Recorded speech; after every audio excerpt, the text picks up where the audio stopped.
या तो अभी कोई कहेगा कि होली भी है इसी दौरान, कोई कहेगा रामनवमी भी है इसी दौरान, कोई कहेगा कि साहब ये गुड फ्राइडे भी है इसी दौरान, ईस्टर भी है इसी चुनाव के जो शेड्यूल्स बने हैं उसी दौरान, रमज़ान भी है।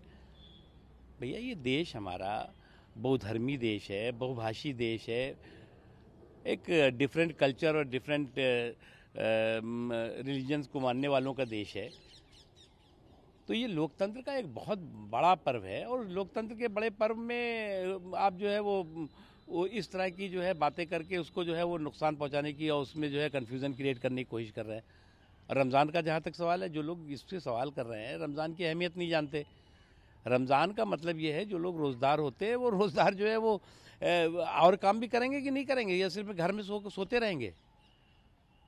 तो इसलिए जो है वो जो लोग ये सवाल कर रहे हैं, मुझे लगता है ये सवाल बिल्कुल गैर वाजिब है, सवाल में कोई दम नहीं है। क्योंकि हमारे देश में तो हर महीने कोई ना कोई त्यौहार भी होता है, पर्व भी चलता रहता है, लेकिन लोकतंत्र का ये महापर्व तो होना ही है। या तो अभी कोई कहेगा कि होली भी है इसी दौरान, कोई कहेगा रामनवमी भी है इसी दौरान, कोई कहेगा कि साहब ये गुड फ्राइडे भी है इसी दौरान, ईस्टर भी है इसी चुनाव के जो शेड्यूल्स बने हैं उसी दौरान, रमज़ान भी है।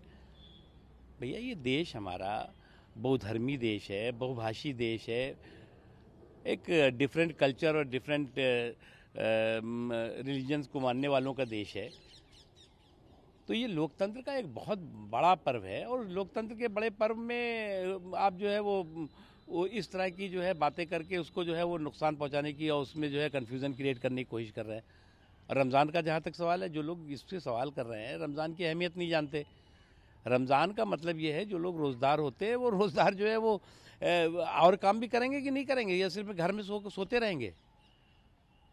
तो इसलिए जो है वो जो लोग ये सवाल कर रहे हैं, मुझे लगता है ये सवाल बिल्कुल गैर वाजिब है, सवाल में कोई दम नहीं है। क्योंकि हमारे देश में तो हर महीने कोई ना कोई त्यौहार भी होता है, पर्व भी चलता रहता है, लेकिन लोकतंत्र का ये महापर्व तो होना ही है। और अच्छी बात है कि इलेक्शन कमीशन ने कल ये डेट अनाउंस कर दी और अब लोग लग जाएंगे इलेक्शन की तैयारियों में, कैंडिडेट्स खड़े हो जाएंगे और एक अच्छी फिजा बनेगी इलेक्शन के लिए। लेकिन अगर हम देखें, गवर्नर साहब और सेंट्रल गवर्नमेंट ने यहाँ पे पंचायत इलेक्शन किए, म्यूनसिपल इलेक्शन किया, अब लोकसभा इलेक्शन भी हो रहे, तो ये डबल स्टैंडर्ड क्यों, असेंबली इलेक्शन क्यों नहीं हो सकती थी? मैं समझता हूँ कि इन्हें कुछ गड़बड़ करने की सोची होगी और इसीलिए इन्होंने ये इलेक्शन रोक दिया है। क्योंकि मुझे समझ नहीं आती है, जब हजारों लोग इलेक्शन में शामिल हुए जिस तरह वो कहते हैं, और उस वक्त सारी सिक्योरिटी भी थी, पंचायत के पूरे इलेक्शन हुए, म्यूनसिपल कमेटीज़ के इलेक्शन हुए, टाउन एरिया कमेटीज़ के इलेक्शन हुए, अच्छी तरह से हो गए। आज इन्हें क्या खतरा लगने लगा, जबकि फौज इससे भी ज्यादा है, हर कोने में यहां पे फैली हुई है इलेक्शन के लिए? क्यों नहीं करते हैं? जबकि सब पार्टीज जो हैं इस हक में हैं कि दोनों इलेक्शन इकट्ठे होने चाहिए। ये लोगों को देखना चाहिए, लोगों को समझना चाहिए कि इनका मकसद क्या है, और अगर हम एकजुट लड़ेंगे तो इनका जो ये मकसद है यहाँ जो भी करना है वो फेल हो जाएगा। उसके लिए हमें तैयारी करनी चाहिए कि हम किसी भी सूरत में मरकज को यहाँ पे बर्बादी करने के लिए मौका न दें। पार्लियामेंट इलेक्शन के लिए ये बिल्कुल ठीक है।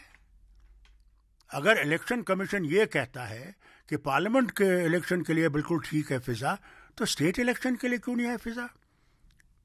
तो पार्लियामेंट इलेक्शन भी नहीं करना चाहिए था इनको, अगर फिजा यहां इतनी खराब है।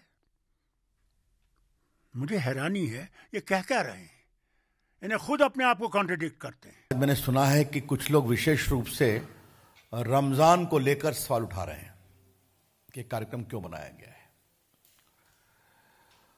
ऐसे नेताओं को मैं एक ही बात कहना चाहूंगा कि जो रमजान रखते हैं, इबादत करते हैं, उनको कोई आपत्ति नहीं है, उनको बहुत आपत्ति है।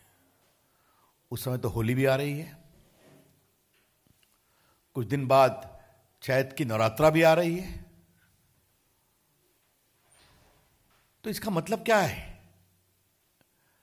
और जो लोग ये सवाल उठा रहे हैं उनको हम कहना चाहेंगे, पिछले साल कैराना का लोकसभा का उपचुनाव तो रमजान के महीने में हुआ था, जहां तक मुझे स्मरण है, और वहां बीजेपी की हार हुई थी, वो लोग जीते थे। तो दर्जनों चुनाव त्योहार के समय होते हैं। हां, जिस दिन एग्जैक्ट त्योहार होता है उस दिन वोटिंग नहीं होती है, इसकी ध्यान रखा जाता है। तो ये जो लोगों ने सवाल उठाया है, ये उनकी हताशा है, ये हम कहना चाहते हैं। मेरे को एक बात समझ में नहीं आ रही है कि ये गैर जरूरी की कंट्रोवर्सी क्यों रेकअप कर रहे हैं आप। आपको रमजान के बारे में क्या मालूम? रमजान शुरू होगा हिंदुस्तान में 5 मई से चांद के साइटिंग के ऊपर, और ईद होगी जून 4 या 5 को, वो भी चांद की सेटिंग के ऊपर। और हमको बहैसियत मुल्क as a country electoral process को कंप्लीट करना है जून 3 या 4 तक। तो रमज़ान में तो हो ही गया ना इलेक्शन, रमज़ान में तो हो ही गया इलेक्शन। 5 मई से रमज़ान शुरू होगा, तो 5 मई से पहले पूरी इलेक्शन प्रोसेस ख़त्म हो सकता है कि नहीं हो सकता है? रमज़ान आएगा और पूरे हिंदुस्तान के मुसलमान बड़े फ़ख्र और जोश व खरोश के साथ रमज़ान में रोज़ा रहेंगे। मेरा मानना यह है कि रमज़ान में इलेक्शन आने से मुसलमानों का जो ईमानी जज्बा होता है, जो रूहानी उनका जो लेवल होता है, वो ज़्यादा होता है। और मुझे पूरा यकीन है कि उस दिन पोलिंग परसेंटेज बढ़कर होगा। इसको क्यों रमज़ान से जोड़ रहे हैं? साथियों, आज भारत नई रीति और नई नीति पर चल रहा है। उरी हमले के बाद भारत ने सर्जिकल स्ट्राइक करके आतंक के आकाओं को पहली बार उस भाषा में समझाया जो भाषा वो समझते हैं। आप मुझे बताइए, मैंने सही किया कि नहीं किया? ये काम मुझे करना चाहिए कि नहीं करना चाहिए? क्या सरकारें सोती रहे वो आपको मंजूर है? चौकीदार सो जाए आपको मंजूर होगा? आपको जागने वाला चौकीदार चाहिए कि नहीं चाहिए? देश को जिताने वाला चौकीदार चाहिए कि नहीं चाहिए? भाइयों बहनों, उरी के बाद सबूत मांग रहे थे, सबूत।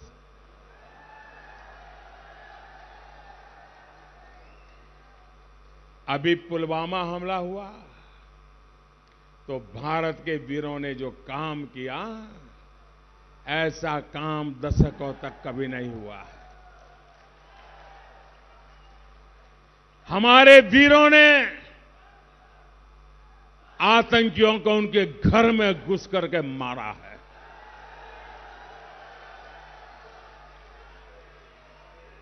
आतंकियों को, उनके सरपरस्तों को भारत से इस तरह के जवाब की उम्मीद नहीं थी। वे सोच रहे थे कि मोदी ने पहली बार सर्जिकल स्ट्राइक की तो दूसरी बार भी ऐसा ही कुछ करेंगे, और इसलिए उन्होंने क्या किया? सीमा पर बड़ा तैनाती कर दी, टैंक ला करके पता नहीं क्या क्या रख दिया। उन्होंने यहां सारी सजावट कर दी, हम ऊपर से चले गए।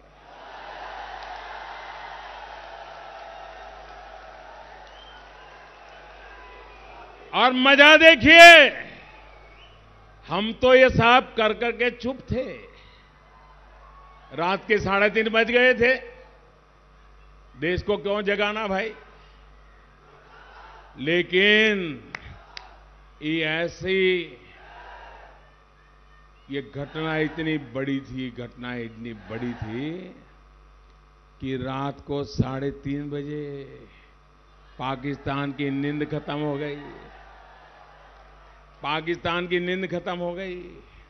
हम तो चुप थे, हम सोच रहे थे क्या होता है देखते हैं। पाकिस्तान ऐसा घबरा गया था कि 5 बजे उसने ट्वीट कर करके रोना शुरू कर दिया, मोदी ने मारा, मोदी ने मारा, मोदी ने मारा। दुनिया को उनकी हालत बिगड़ी है, इसके समाचार हमने नहीं दिए, पाकिस्तान ने दिए थे।